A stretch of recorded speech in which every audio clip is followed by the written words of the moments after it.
बिस्मिल्लाहिर्रहमानिर्रहीम अस्सलाम वालेकुम। आज जो है हम लोग हैडा गैबलर की समरी को स्टार्ट करने जा रहे हैं। इसके टोटल 4 एक्ट्स हैं, लेकिन आज के लेक्चर में हम लोग जो है एक्ट फर्स्ट को डिटेल में डिस्कस करेंगे। इससे प्रीवियस लेक्चर में मैंने जो है कैरेक्टर्स की वीडियो डिटेल में बनाई है, आप लोग पहले उससे विज़िट कर लीजिए ताकि आप लोगों को अच्छे से प्ले की अंडरस्टैंडिंग हो सके। तो without any delay let's get started. इस प्ले की ओपनिंग होती है आंट जूजो और बर्था की एंट्रिंग से, जो कि टेस्मन्स की रेजिडेंस के ड्राइंग रूम में एंटर होती हैं। टेस्मन के रेजिडेंस क्या है? द फोक विला, यानी कि जिसे हैडा गैबलर, जो कि इस नावल की, इस प्ले की प्रोटैगनिस्ट है, वो इस फोक विला को the house of her desire मानती है। और जो टेस्मन्स हैं, यानी कि जॉर्ज टेस्मन और उनकी वाइफ हैडा गैबलर, ये दोनों जो हैं अपनी हनीमून 6 मंथ हनीमून से अभी अभी वापस आए हैं। लेकिन अब इनकी जो मेड है, सर्वेंट है, लॉयल फैमिली सर्वेंट है बर्था, वो क्या करती है, वो आंट जोजो से कहती है कि वो बड़ी परेशान है कि मतलब अगर उसकी मिस्ट्रेस उससे प्लीज़ ना हो सकी, वो इस वजह से बहुत ज़्यादा जो है स्ट्रेसफुल है। हैडा जो है और जॉर्जन टेस्मन, अब क्या होता है कि रूम में एंटर होते हैं और जॉर्जन टेस्मन जो है वो अपनी आंट को ग्रीट करता है जॉयसली और कॉम्प्लीमेंट देता है उसकी न्यू बॉनेट पे। बॉनेट मीन कि उसकी जो न्यू हैट है उसके ऊपर कॉम्प्लीमेंट करता है, उसे कहते हैं बहुत अच्छी लग गई है। और बेसिकली यहाँ पे हम लोग देखते हैं कि इन दोनों की, जॉर्जन टेस्मन की और उसकी आंट जुलियाना की एक डिस्कशन चल रही होती है। अब वो क्या करता है, वो कहता है कि मतलब हम लोग जब गए हुए थे हनीमून पे, तो वहाँ पे मैंने अपनी रिसर्च को कंटिन्यू रखा। और अब क्या होता है कि जो आंट जुलियाना है वो भी डिस्कस करती हैं आंट रायना, यानी कि बेसिकली ये एक ऐसा कैरेक्टर है जिसकी इस प्ले में स्टेज पे अपीयरेंस तो नहीं होती, लेकिन इसकी डेथ को in the beginning of the play दिखाया जाता है। तो हम लोग देखते हैं कि वो डिस्कस कर रही होती हैं कि आंट रायना की जो हेल्थ है वो बिल्कुल ही मतलब फेलिंग है, वो अब जो है बिल्कुल भी रिकवर नहीं कर पा रही। और ये डिस्कशन चल रही होती है, तो क्या होता है कि आंट जूलिया जो है वो बेसिकली अनाउंस करती हैं कि उन्होंने जो है ना न्यू हाउस को, एक्सपेंसिव न्यू हाउस को बाय करने के लिए कुछ मनी जो है ना बोरो की है। अब जो है ना वो ये भी मेंशन करती हैं आंट जुलियाना कि आइलेट लवबर्ग जो है उसने एक न्यू बुक जो है ना वो पब्लिश की है। अब इस बात को सुनते ही जो है ना टेस्मन सरप्राइज़ हो जाता है। वो कहते हैडा वहाँ पे इंटर होती है और कंप्लेन करती है कि जो मेड है, यानी कि मेड मीन किस, उसका मतलब है जो बर्था है उसने विंडोज़ को ओपन रखा हुआ है, वो उसे ना डांटती है। तो बेसिकली यहाँ पे हम लोग देखते हैं कि कैसे जो है हैडा लाइटनिंग के बारे में कितनी ज़्यादा कॉन्शियस है। उससे जो है बेसिकली हम लोग यहाँ पे एक सिम्बॉलिकली और मेटाफोरिकली चेकआउट करते हैं कि कैसे जो है ये जो है डार्कनेस में गिरी हुई है, और इसी वजह से जो है वो डार्कनेस से अगर वो इस्केप चाहेगी ओब्वियसली, यानी कि डार्कनेस से लाइटनिंग की तरफ आएगी, तो वो यानी कि अपनी सफरिंग से, जिस सफरिंग्स में वो गिरी हुई है उससे बाहर निकलने की कोशिश करेगी, उससे इस्केप चाहेगी, तो ये उसके लिए अच्छा नहीं होगा। और वो बेसिकली स्कैंडल से डरती है इन द सोसाइटी, और इसी वजह से वो जो है डार्कनेस में ही रहना चाहती है रादर देन कि वो इस्केप चाहे। इसी वजह से वो उसे डांटती है कि तुमने क्यों विंडो खोली हुई हैं। तो यहाँ पे हम लोग ये सिंबल चेक करते हैं। और उसके बाद क्या होता है कि आंट जूलिया जो है वो बेसिकली हैडा को दिखाती है कि जो जॉर्जन टेस्मन के ओल्ड स्लीपर्स थे उसने उसे कैसे न्यू स्लीपर्स में तब्दील कर दिया। लेकिन हैडा जो है उसे एग्जामिन करती है, लेकिन वो इसमें इंटरेस्टेड नहीं है उन स्लीपर्स को चेक करने में। हैडा इंटरप्ट करती है उन दोनों की कन्वर्जेशन को एक कमेंट के साथ, और वो कमेंट क्या होता है कि वो कहती है कि आंट जूलिया की जो हैट है, यानी कि बॉनेट जो है वो बेसिकली इतनी अगली है, इतनी बुरी है। तो जो कि हालांकि हम लोग देखते हैं, इसी वजह से वो क्या करती है, हैडा जो है वही बॉनेट, वही हैड जो है दे देती है मेड बर्था को। अब क्या होता है यहाँ पे हमें एक चीज़ पता चल रही है, उसकी रूडनेस बिहेवियर पता चल रहा है हमें, उसकी जो बेसिकली मेंटल डिस्टर्बेंस है वो हमें उसकी क्लैरिटी मिल रही है। और हम लोग फर्दर देखते हैं कि इस वजह से क्या होता है कि आंट जूलियाना जो है ना गुस्सा हो जाती है, नाराज़ हो जाती हैं, लेकिन हैडा उनसे अपोलोजाइज़ कर लेती है। अब डेस्मंड जो है वो बेसिकली आंट जूलियाना को कहता है कि तुम जो है ना हैडा को एक कॉम्प्लीमेंट पेश करो ताकि तुम जो उसकी अटेंशन सीख कर सको, और इसी वजह से हैडा प्लीज़ भी हो जाएगी। अब क्या होता है कि और वो तुम्हें जो है ना हमारे हनीमून के बारे में भी बताएगी और कि वहाँ हमने क्या किया क्या नहीं किया। तो अब क्या होता है कि हैडा जो रिफ्यूज़ कर देती है एडमिट करने से कि 6 मंथ्स ने उसे तब्दील कर दिया इनरली और आउटसाइडली, ये वो एडमिट करने से रिफ्यूज़ कर देती है। उसके बाद क्या होता है कि आंट जूलियाना जो है वो चली जाती है और टेस्मन जो है वो हैडा से कहते हैं कि तुम उससे जो है ना आंट जूलियाना से वो काइंडली रहा करो, काइंडली बात किया करो। अब क्या होता है कि हैडा जो है ना मेंशन करती है उसकी बात को काट कर, और वो कहती है कि अब जो हमारा पियानो है ना वो पुराना हो चुका है, इसी वजह से वो ड्राइंग रूम में सूटेबल नहीं लग रहा। अब जो है ना वो क्या कहता है कि मैं जो है ना इसे एक्सचेंज कर लूँगा इस पियानो को। अब जब वो कहती है ना कि तुम जो हो तुम चेंज रहने दो करने को, क्योंकि वो कहता है कि ना मैं इसे एक्सचेंज तब करूँगा जब मेरी नेक्स्ट पे आएगी। हैडा सजेस्ट ये करती है कि उन्हें जो है ना एक नया ख़रीद लेना चाहिए। उसके बाद फ़ौरन बाद सडनली जो है ना मिसिस एलिफ्स्टेड यानी कि थिया एलिफ्स्टेड की एंट्रेंस होती है फोक विला में, और ये बेसिकली इनकी टेस्मन्स की ओल्ड एक्वेंटेंस है, यानी कि ओल्ड रिलेशनशिप रहा है इनका इसके साथ, और शी इज़ इन टाउन, और वो इसीलिए जो है ना आइलेट लवबर्ग को देखने के लिए इस टाउन में आई है, जो कि मिसिस एलिफ्स्टेड के हाउस होल्ड में जो है एज ए ट्यूटर काम कर रहा था, इनके बच्चों को पढ़ा रहा था पिछले 2 सालों से।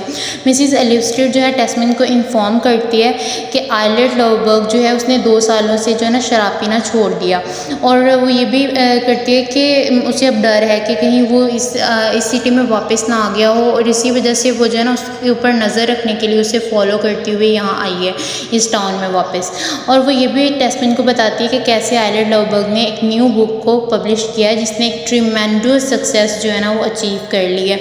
इसके फ़ौरन बाद क्या होता है वो यहाँ पे हमें पता चल रहा है एक चीज़ ऑब्वियसली कि टेस्मन जो है उसे जेलसी फील हो रही है, और टेस्मन जो है ना प्रॉमिस करता है कि वो आइलेट को जो है ना उसका सपोर्टिव रहेगा और उसको जो है ना उसके विज़िट का इंतज़ार करेगा। लेकिन हैडा जो है वो कहती है कि तुम जाके आइलेट को इनविटेशन लेटर लिखो, और लेटर जो है ना बहुत लंबा वाला लिखना। टेस्मन जो है ना वो लिखने चला जाता है, और हैडा जो है वो मिसिस एलिफ्स्टेड को ले जाती है रूम में, और उससे जो है कहती है कि तुम जो कन्फेस करो जो भी तुम्हारे साथ हुआ है। अब हम लोग यहाँ पे थोड़ी सी कमेंट्री कर लेते हैं, या यू कैन से कि हम थोड़ा सा अपना पॉइंट ऑफ व्यू भी पेश करते हैं कि इस सारे एक्ट 1 के जो फर्स्ट पार्ट था इसमें क्या क्या हुआ है। हम लोग देखते हैं कि फर्स्ट हाफ सेक्शन में क्या हुआ है कि इब्सन ने इंट्रोड्यूस कराया हैडा गैबलर के कैरेक्टर के अंदर जितने भी हैडा गैबलर के प्ले के अंदर जितने भी कैरेक्टर्स हैं उनकी मेन प्रॉब्लम्स को, यानी कि ये एक बेसिकली वेल स्ट्रक्चर्ड प्ले है जिसमें हम लोग सीखते हैं या लर्न करते हैं कि टेस्मन की जो दुश्मनी है आइलेट लवबर्ग से, जो कि अब दोबारा से टाउन में आ गया है, यानी कि ये बेसिकली एक थ्रेट है टेस्मन के करियर के लिए, फ्यूचर करियर के लिए। और टेस्मन की जो मैरिज है हैडा के साथ वो बेसिकली जो है ना बेस्ड है इन एजम्पशंस पे कि वो जो है ना अब यूनिवर्सिटी में जल्दी से जल्दी ना एक पोस्ट अर्न कर ले। लेकिन आइलेट लवबर्ग की दोबारा से जो रीअपीयरेंस है वो क्या हो रहा है, उसकी सक्सेस के रास्ते में आ रही है, यानी कि अब वो इतनी जल्दी जो है यूनिवर्सिटी में एक पोस्ट को अर्न नहीं कर सकता क्योंकि वहाँ पे आइलेट लवबर्ग आ चुका है उस टाउन में। और हम लोग को ये भी फर्स्ट सेक्शन में पता चलता है कि हैडा और टेस्मन का एक परफेक्ट रिलेशनशिप नहीं है, और हैडा जो है वो एक हाई क्लास से बिलोंग करने वाली है, लेकिन टेस्मन जो है वो एक लोअर क्लास से बिलोंग करता है और मिडिल क्लास है। और यू कैन से कि अब वो इतना नहीं कर सकता, अफोर्ड हैडा गैब्रिएल की डिज़ायर्स को पूरा नहीं कर सकता, इसी वजह से हम लोग को पता चलता है कि उसका परफेक्ट रिलेशनशिप भी नहीं है।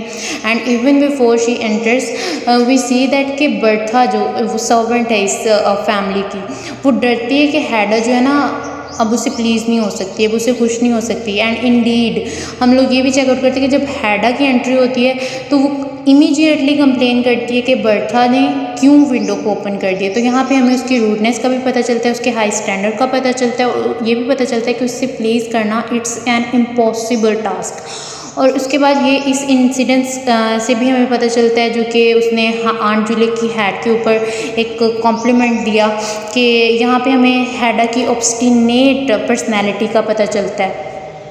आंट जूलिया जो है ना, उसने डिसाइड कर लिया होता है कि वो बेसिकली इसलिए हैड पहनती है ताकि वो हैडा को प्लीज़ करे, लेकिन हैडा जो है उसे क्रिटिसाइज़ करती है।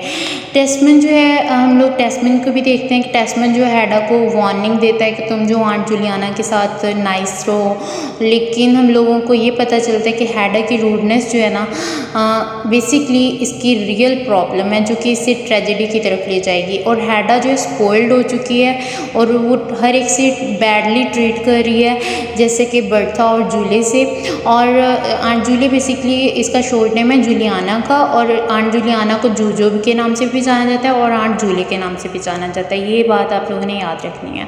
हैडा जो है ना, वो बेसिकली क्या कर रही है कि वो हर एक की फीलिंग्स को डिसरिगार्ड करती है, जैसे कि टेस्मन की फीलिंग्स उसके लिए कोई इंपॉर्टेंस नहीं रखती हैं, इवन दो उसके बिलवड स्लिपर्स को भी देखने से मना कर देती है। यहाँ पे हम लोग को इस फर्स्ट सेक्शन में ये भी पता चलता है कि इब्सन जो है वो इसने कैसे इस प्ले के कैरेक्टर्स को मेंशन किया है। टेस्मन के रेफरेंस से हम लोग देखते हैं कि हैडा जो है वो बेसिकली वेट गेन कर रही है, जैसे कि वो प्रेग्नेंट है, लेकिन वो हैडा जो है ना इस बात को मानने से बिल्कुल इनकार करती है, क्योंकि वो इस बात में आने ही नहीं चाहती है, क्योंकि उसे लगता है कि वो अगर फिज़िकली फिट रहेगी तभी वो सही रहेगी सोसाइटी में। एट हर प्रॉब्लमेटिक रिलेशनशिप, वो हम लोग देखते हैं कि बेसिकली इसका रिलेशनशिप इसलिए भी प्रॉब्लमेटिक है क्योंकि वो प्रेग्नेंट है, लेकिन उसके बावजूद वो उसे एडमिट नहीं कर पा रही है। और जो टेस्मन है, टेस्मन जो है हम लोग यहाँ पे टेस्मन की अनअवेयरनेस को भी देखते हैं कि वो उसकी बिल्कुल प्रेगनेंसी से अनअवेयर है। और ये भी बात है कि इनका जो रिलेशनशिप है ना, वो बेसिकली अनअवेयर रिलेशनशिप है, जिसमें कि हम लोग देखते हैं कि कैसे एक दूसरे से ये बिल्कुल डिस्टेंस पे हैं। और ये जो टेंशन है ना, ये बेसिकली हम लोगों को हैडा गैब्लर की ट्रेजेडी की तरफ लेके जाएगी, यानी कि हम लोगों के अंदर थोड़े से इमोशन अराउज होंगे, लेकिन वो हम लोग अब नेक्स्ट सेक्शन की तरफ चलते हैं विदाउट एनी डिले। हाँ जी, तो मैंने आप लोगों को फर्स्ट एक्ट के लास्ट पे बोला था कि अब जो है वो हैडा जो है ना कन्विंस करवाने के लिए मिसेस एलिफ्स्टेड को ले गई है रूम में, और वो अब इन दोनों के दरमियान एक डिस्कशन चल रही है। अब क्या होता है, हैडा जो है ना वो बेसिकली अपनी पुराने स्कूल की फ्रेंडशिप को याद दिलाती है, लेकिन मिसेस एलिफ्स्टेड उसे रिमाइंड करवाती है कि हैडा जो है ना हमेशा उसे टॉर्चर करती थी, उसके बालों को कभी खींचती थी, कभी उसे टॉर्चर करना, या उससे मतलब यू कैन से कि वो रैगिंग टाइप नहीं होता वैसे वाला। हैडा जो है ना वो बेसिकली डिस्करेज तो नहीं होती, लेकिन वो इवेंचुअली मिसेस एलिफ्स्टेड को ये एडमिट करने पे मजबूर कर देती है कि उसका जो है ना उसके हस्बैंड के साथ कैसा रिलेशनशिप है। तो मिसेस एलिफ्स्टेड ये एडमिट करती है कि उसके जो है ना अपने हस्बैंड के साथ बहुत ही ख़राब रिलेशनशिप है, एक अनहैप्पी रिलेशनशिप है। और उसके हस्बैंड का नेम क्या है, शेरिफ एलिफ्स्टेड। और शेरिफ एलिफ्स्टेड जो है वो एक डिस्ट्रिक्ट मजिस्ट्रेट है। मिसेस एलिफ्स्टेड जो है वो अपनी स्टोरी बताती है कि वो ओरिजिनली तो शेरिफ एलिफ्स्टेड के घर इसलिए गई थी गवर्नेंस पढ़ने के लिए, लेकिन वो सोन जो उसकी वाइफ बन गई। अब जो कपल है उनकी शादी को 5 साल हो चुके हैं, और जो उसका हस्बैंड है वो एक तो उसको निगलेक्ट करता रहता है, यानी कि शेरिफ एलिफ्स्टेड जो है थिया एलिफ्स्टेड को हमेशा निगलेक्ट करता रहता है, और उससे उम्र में भी बड़ा है, ठीक है। आइलेट लवबर्ग जो है ना पिछले 2-3 सालों से उनके बच्चों को पढ़ा रहा है, और इसी टाइम पीरियड में जो है ना ये दोनों एक दूसरे के क्लोज आ चुके हैं, यानी कि थिया एलिफ्स्टेड और आइलेट लवबर्ग एक दूसरे के करीब आ चुके हैं। अब क्या होता है, कोई भी ये क्लेम करती है कि उसने जो है ना कैसे उसकी जान छुड़वाई, यानी कि जो आइलेट लवबर्ग है उसकी अल्कोहल से जान छुड़वाई, और वो ये भी मेंशन करती है कि कैसे उसने उसकी रिसर्च में उसकी हेल्प की। और मिसेस एलिफ्स्टेड जो है ना स्टिल जो है आइलेट लवबर्ग की फीलिंग्स के बारे में अनश्योर है, और उसे डर है कि कहीं वो फिर से जो है ना ड्रिंकिंग करना स्टार्ट ना कर दे। और वो ये भी मेंशन करती है कि उसके से ये भी डर है कि कहीं उसकी ज़िंदगी में वही औरत दोबारा ना आ जाए जिसके बारे में उसने एक दफ़ा उसके बात की थी कि जब वो अलहदा होने वाले थे तो उसने जो है ना चाहा था कि वो उसे शूट कर दे पिस्टल्स के साथ। तो मिसेस लिपस्टिक जो हैं वो बेसिकली वहाँ से अब चली जाती हैं इस डिस्कशन के बाद, और जज ब्रैक की एंट्री होती है। नेक्स्ट करेक्टर इज़ जज ब्रैक। जज ब्रैक जो है वो बेसिकली बहुत ही यू कैन से स्टॉकर किस्म का करेक्टर है, और ये जो है ना बेसिकली सेक्सुअल एक्सेस चाहता है हैडा के ऊपर। ये हम लोग फर्दर जो है प्ले में डिस्कस करेंगे। हैडा जो है ना मिसेस लिपस्टिक को सी ऑफ करती है, और जज ब्रैक और स्टेसमैन जो है एक दूसरे के साथ बातें कर रहे होते हैं, और वो क्या कर रहे होते हैं, वो बातें कर रहे होते हैं न्यू घर के बारे में। और वो ये भी कह रहा होता है जज ब्रैक टेस्मैन को कि कैसे जो है न्यू एक्सपेंसिव हाउस जो है मतलब उन्हें महंगा पड़ रहा है, और लेकिन टेस्मैन जो है वो एम्फसाइज़ करता है कि यही न्यू घर, एक्सपेंसिव न्यू घर जो है ना वो हैडा की हैप्पीनेस को लीड कर रहा है। ब्रैक ये भी मेंशन करता है कि एलेट लवबर्ग की जो न्यू बुक है उसने कैसे इनॉर्मसली पॉजिटिव रिसेप्शन दिया है। हैडा जो है उन्हें ज्वाइन करती है, टेस्मैन एक्सप्रेस करता है कंसर्न अपना, और वो क्या होता है कि लवबर्ग जो है वो कैसे अपनी लिविंग को मैनेज कर रहा होगा, कैसे उसने अपनी ज़िंदगी जो है लग्जरियस बना ली होगी, क्योंकि उसकी बुक ने काफ़ी हद तक जो है सक्सेस अचीव कर ली होती है। अब जो हैडा है वो क्या करती है, वो ये बात सोच के ना थोड़ी सरप्राइज सी होती है कि टेस्मैन जो है ना वो हमेशा लोगों के बारे में सोचता रहता है कि वो अपनी लाइफ के साथ कैसे कर रहे हैं, मैनेज क्या कर रहे हैं, उनकी लाइफ कैसी जा रही है। तो ब्रैक कहता है कि एलेट लवबर्ग का एक बहुत ही अच्छा प्रॉस्पेक्ट है, और जो टेस्मैन है ना अब उसे अपनी प्रोफेसरशिप को गेन करने के लिए या अचीव करने के लिए अब उससे कम्पीट करना होगा, यानी कि एलेट लवबर्ग से कम्पीट करना होगा। और ये चीज़ टेस्मैन के लिए एक सीरियसली अलार्म है जो कि ब्रैक अश्योर करता है उससे, अदरवाइज़ उसकी जो पोजीशन है वो मज़ीद डाउन हो जाएगी। लेकिन हैडा जो है वो उसे लिटिल सिंपथी शो करती है अपनी, और जो ब्रैक है वहाँ से चला जाता है। टेस्मैन जो है वो क्या करता है, वो हैडा को बताता है कि अब जो है ना उन्हें अपनी स्पेंडिंग यानी कि अपना जो खर्च है वो कम करना होगा। अब हैडा जो है ना इस बात पे कहती है कि उसके पास एटलीस्ट वो बेशक खर्च कम कर देगी अपना करना, और लेकिन उसके पास स्टिल एक चीज़ ऐसी है जो उसे मज़ीद अम्यूज़ करती रहेगी, और वो है उसकी पिस्टल्स यहाँ पे हमें बार बार पता चल रहा है। पिस्टल्स जो हैं बेसिकली यहाँ पे हमें उसकी हैडा गैब्लेट की यानी कि उसकी मैस्कुलिनिटी को शो कर रहा है, उसकी पावर को शो कर रहा है, और उसकी इन्फ्लुएंस जो दूसरों पे चाहती है वो उससे भी शो कर रहा है, एंड उसकी अथॉरिटी, पावर, ये सब चीज़ों को सिम्बलाइज कर रहा है। ये पिस्टल्स जो हैं बेसिकली अथॉरिटेटिव टूल हैं, सो इसी वजह से इसे बार बार दिखाया गया है। टेस्मैन जो है इस बात से फ़ौरन शॉक्ड हो जाता है कि वो अभी भी पिस्टल की बात कर रही है, और उसके पीछे फ़ौरन भागता है और उससे कहता है कि तुम जो है ना पीछा छोड़ दो इन पिस्टल्स का, इनको अकेला छोड़ दो। उसे बैग करता है, यानी कि उससे भीख मांगता है। अब हम इसके ऊपर भी थोड़े से पॉइंट ऑफ व्यू देते हैं कि यहाँ पे हमें ये पता चलता है सेकंड सेक्शन में, दैट इज़ कि हैडा जो है ना मिसेस लिपस्टिक से स्मार्ट है। कैसे स्मार्ट है, क्योंकि वो उसे इजीली मैनिपुलेट कर सकती है, और वो क्या कर रही है कि वो उसे अपनी ट्रिक्स के थ्रू जो है उससे सीक्रेट्स उगलवा रही है, उससे जो है उससे अपनी लाइफ के बारे में डिस्कस करवाती है। यानी कि हम लोग यहाँ पे देखते हैं कि कैसे हैडा जो है उसे शक होने लगता है फिर कि जो मिसेस लिपस्टिक है उसका लवबर्ग के साथ अफेयर चल रहा है, लेकिन अभी भी ये स्टिल अनक्लियर है, क्योंकि हैडा जो है अभी उसमें मज़ीद इंटरेस्ट नहीं रखती, यानी कि एलेट लवबर्ग में अभी इंटरेस्ट रखती है या नहीं रखती, ये स्टिल अनक्लियर है ये बात। अब यहाँ पे हमें इसकी रोमांटिक एस्पायरेशंस के बारे में पता चलता है, टेस्मैन के करियर की थिंकिंग के बारे में ये क्या सोचती है, यानी कि टेस्मैन के फ्यूचर करियर के बारे में क्या सोचती है, इसके बारे में भी हम लोग को थोड़ी बहुत इन्फो मिलती है इस सेक्शन के थ्रू। और ये भी पता चलता है कि ये एक्सप्रेस करती है टेस्मैन की अर्निंग या लिविंग के, मतलब वो कैसे अपनी ज़िंदगी को जी रहा है, ठीक है।